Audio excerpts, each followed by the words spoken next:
I'm Cristina Pipa. And I'm Samantha Borman. We're from ManuFixed, and we are back to talk about the second act. People don't like this one. No, it gets long and difficult, and people lose focus and don't know where they're going. This is the hardest act. It's a bear. Yeah. But what I think is the trickiest part about the second act is that it is 50% of your whole story. So it equals the first and third act combined.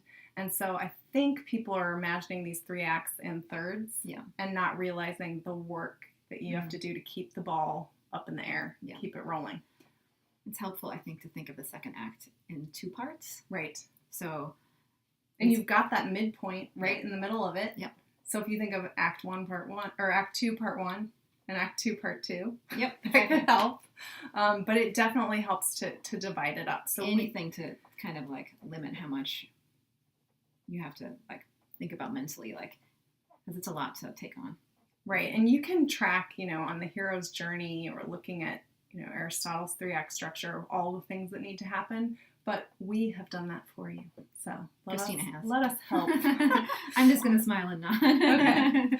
Well, so looking at the second act, the first part is, your hero has just taken action. We talked about that for the end of Act 1. Something decisive that spins us into this new act. Sometimes we're in a new world, literally. Yes. And we've moved, and now we're on a journey. We're in it. So in this first part of the second act, you need a major obstacle, something that the hero never expected. So we need an antagonist. We've mostly been focusing on your protagonist, but we need someone working against your hero, someone who's the nemesis. And it could be, like in romance novels, like it could even be the other partner, right? For sure. So, and in real life, that can happen too. Yeah, sidebar.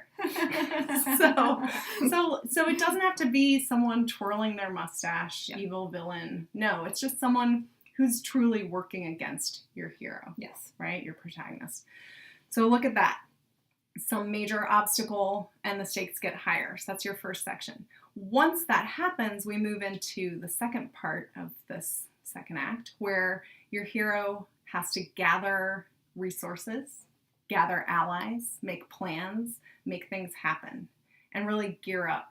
As that happens, more obstacles. And they have to keep rethinking things.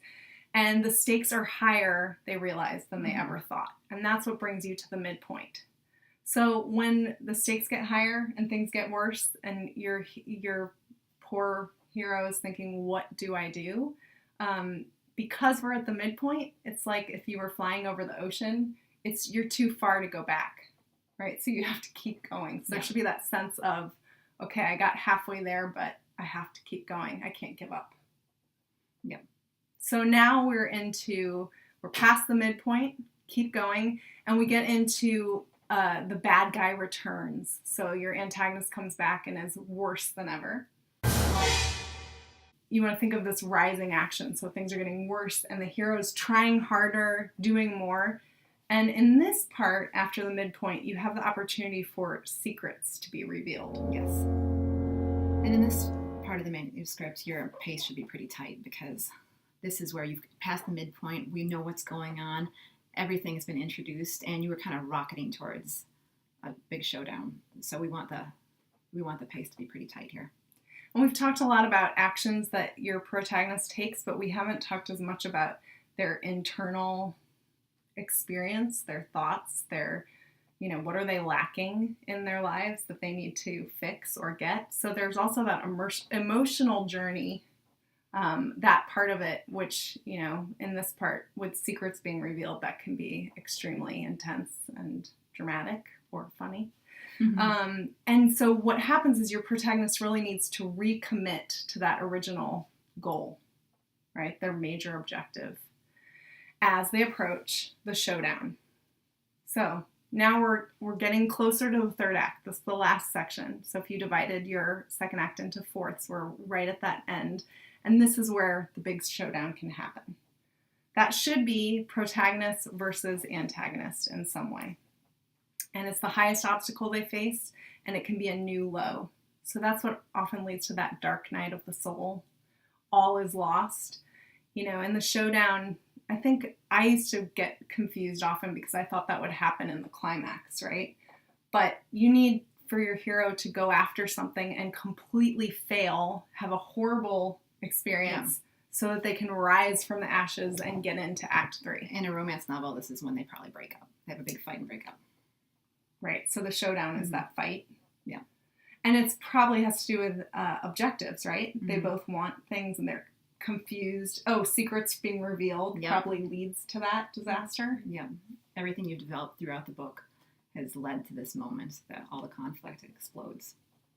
And then, you know, victorious is unlikely. Yeah. They There's no lose win out. at this point. There's no win. Okay, so the showdown, not great. And then we have this new low, and that is what leads to some epiphany or some change that helps your hero, your characters, move forward into the final act.